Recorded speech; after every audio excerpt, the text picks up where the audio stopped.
Assalamualaikum korang. Okey, hari ni vlog saya nak pergi ke NSK nak beli barang rumah lah. Korang tahu tak, saya boleh lupa pasal air sara tu yang RM100 yang dalam IC tu. Jadi hari ni saya nak gunakan yang RM100 IC tu untuk pergi beli barang-barang rumah. Jom. Okey, saya dah sampai dekat NSK dah. Jomlah kita tengok barang-barang yang kita nak beli. Luncur.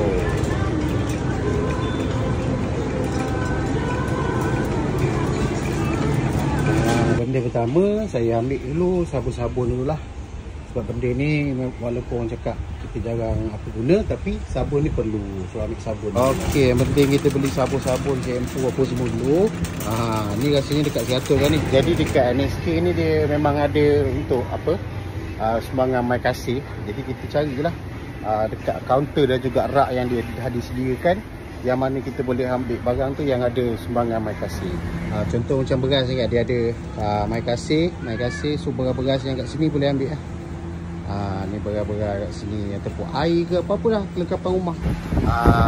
Jadinya saya dah cukup dah beli barang. So, saya nak pergi tengok bawa IC, kita pergi tengok berapa total. Kalau terlebih kita bayar lah.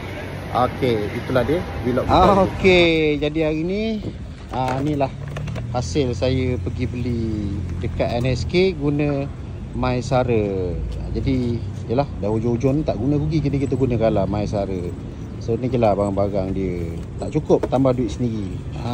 Apa-apa pun terbaik. Terima kasih Kerajaan Madani. Jadi korang yang kat luar sana, mana-mana yang tak gunakan lagi mai kasih ataupun mai sara tu, bolehlah cepat-cepat. So bulan 12 ni bulan last. Kalau tak nanti expired dah rugi. Okey, vlog kita untuk hari ni pergi beli barang kelengkapan rumah ataupun barang dapur menggunakan mai sara, mai kasih. Okey, bye bye. Assalamualaikum. Popale.